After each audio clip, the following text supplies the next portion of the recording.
The worst mistakes during mountain climbing that can go wrong on Mount Everest. This is not a story for those who are easily scared. When gravity defies destiny on the hazardous slopes, a slight error might turn your lovely fantasies into a horrific nightmare. A minor, unrecognized mistake leads to a horrible death atop the world's largest mountain, which offers grandeur as a site of adventure and overcoming nature. Where only the spooky echoes of souls and the chilly thin air are there at night, you must be cautious about your life and take some precautions to avoid sliding on your feet or running out of gas. Otherwise, a sardonic death greeted you on the unending snow of the world's highest top. Explore the horrifying reality of some of the deadliest mistakes ever committed on Mount Everest's perilous slopes. While climbing the world's tallest peak is a remarkable feat, it also is highly dangerous. This video will cover the worst mistakes that might happen on Mount Everest, such as catastrophic blunders, dangerous weather, and altitude sickness. We'll look at some of the most horrific incidents to ever occur on the mountain, including a snowboarder who vanished into thin air and a vegan climber whose life was tragically cut short. Join us as we explore the catastrophes that have occurred on Mount Everest slopes throughout history. Number 1. Freddie Safridi returned to the mountain on August 2012 at the age of 23 with the goal of achieving the holy grail of snowboarding, descending Hornby and Kutwa. Even though he attempted, there wasn't enough snow on the mountains at the time to make it effective.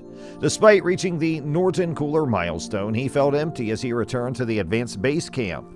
He was resolved to do it again, and on September 8th he was successful, albeit his descent was hazardous because of fatigue and changing weather. Safridi was certain about what he was going to accomplish, and after taking an hour to rest, he started snowboarding down the Hornbean against the advice of his Sherpa guides. Safridi was only sometimes seen by the Sherpas in the distance before his tracks vanished a few more times. Safridi vanished into thin air, and no one ever found his body. Number 2. At 29,031 feet, or about the cruising height of an airplane, Mount Everest is the tallest peak in the world. Although it is the pinnacle of mountaineering, there are a number of dangers involved, including the possibility of falls, avalanches, exposure, and altitude sickness. When a massive column of glacial air collapsed on Everest's western shoulder on April 14, 2014, it marked one of the worst days in the mountain's history. It was more massive than the Eiffel Tower, measuring 113 feet thick and weighing over 31.5 million pounds. Thereafter, there was an avalanche that behaved more like a rockfall than a regular snow avalanche. In order to be ready for the approaching climbing season, a party of Sherpas were repairing ropes on the South Col when they were hit by the avalanche, which resulted in the deaths of 16 Sherpas. Number 3. The deadliest season on Everest up to that date occurred in May 1996. As descending from the peak, 8 climbers perished as they became caught in a rapidly forming blizzard. A team from adventure consultants led by New Zealand mountaineer Rob Hall experienced delays at the summit due to bottlenecks that previous climbers seeking to reach the top had created. The storm came at 5 p.m., sending some climbers on the way down the mountain astray. Hall stayed on the summit with a customer who had run out of more oxygen. They all survived the night, but the next day they all died on the mountain from exposure to the weather. He spoke to his wife during their final satellite communication. "Sleep well, my love. Please try to avoid being overly stressed." Hall's wife asked for his body to remain on the mountain. Along with 3 other adventure consultant team members, Scott Fisher, the expedition's leader, and 3 members of the Indo-Tibetan Border Police also died. Number 4. Maria Stridham and Robert Gropel set out to climb the 7 summits, which are the highest peaks on each continent. Maria was a woman from Australia. In 2016, they made an attempt to ascend Mount Everest's top. Stridham, a staunch advocate of a vegan lifestyle, was unwilling to continue the ascent even though the top was still some 15 minutes away. While she waited for Gropel, they agreed that Gropel should proceed. She had reached the top, but altitude sickness had struck instead of just exhaustion from the walk. Following Gropel's return and the beginning of their decline, Stridham started experiencing visions and had trouble moving or speaking. She probably experienced a stroke as a result of cerebral edema. Her condition became worse until she passed away. Dr. Stridham's passing brought attention to the dangers of high-altitude climbing and ignited a discussion on whether a vegan diet is appropriate for such endeavors. For the demanding physical requirements of high-altitude climbing, some have questioned whether a vegan diet can supply the essential nutrition and energy. Others, however, emphasize that several accomplished mountaineers, such as well-known vegan climber Kuntal Joshir, have demonstrated that a vegan diet could supply the essential nutrition and energy for such undertakings. In addition, they emphasize that Stridham's demise demise was not due to her vegan diet, but rather to the dangers of high-altitude mountaineering, which may afflict anybody regardless of diet. Despite the tragedy, Stratum's legacy endures thanks to her groundbreaking work in anesthesiology and her support for moral and sustainable living. Her passing served as a poignant reminder of the value of thorough planning, instruction, and acclimatization for high-altitude mountaineering. Dr. Stratum's passing was heartbreaking, but her legacy will live on and continue to motivate people in the medical, ethical, and climbing professions. It also serves as a reminder of the need of being well-informed and organized before engaging in any physical activity, particularly high-altitude climbing, and that a vegan diet can supply the essential nutrition and energy for such activities.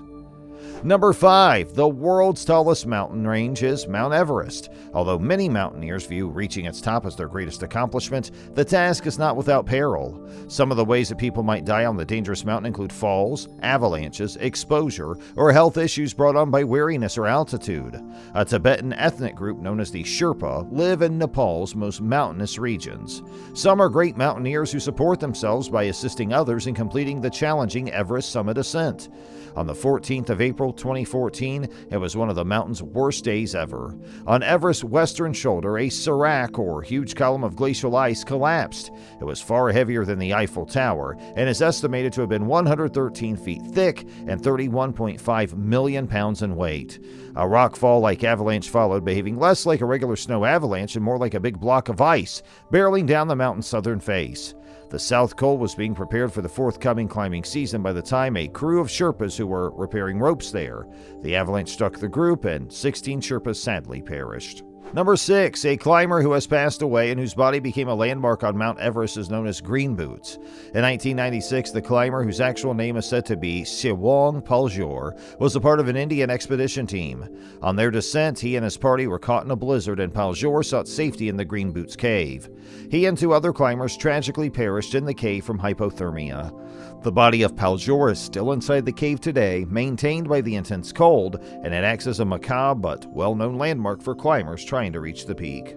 Number 7. Frances Arsenyev became the first woman from the United States to successfully climb Mount Everest without using oxygen. Her accomplishment in 1998, meanwhile, was shrouded by tragedy. She and her husband, Sergei Arsenyev, separated as they descended. Frances was therefore left unattended above the South Col. Numerous teams tried to save her, but they were ultimately unsuccessful. Her spouse too lost his way and died from exhaustion and exposure while conducting his own separate search for her. The next year, Frances's still-present body was found on the mountain. Number 8. Upon being asked why he intended to summit Everest, British mountaineer George Mallory is said to have said, "Because it's there." Mallory tried to climb Everest 3 times in the 1920s. He and his climbing companion Andrew Irvine may have finally succeeded on their 3rd try in 1924. Since the 2 guys never came back down from their peak, we don't know if they survived the ascent or were killed. Due to the extreme cold, Mallory's bones were in excellent condition when they were found on the summit in 1999. Even if Mallory and Irvine didn't make it to the top, their journey encouraged numerous mountaineers to try. Let's not forget that scaling Mount Everest is a dangerous endeavor with a sad background. Even the most experienced and well-prepared climbers may die due to the mountain's many dangers. But with careful planning, the right training, and strict attention to the risks involved, it is possible to lessen these risks and pull off the astounding feat of reaching the summit. Stories of those who lost their lives on Mount Everest are a sobering reminder of the risks, but they are also a tribute to the human spirit and the everlasting desire to push the limits of what is possible. The effects of climate change on Mount Everest and the rising risks that climbing there presents. So what are your thoughts about that? Let us know in the comments, and thanks for watching.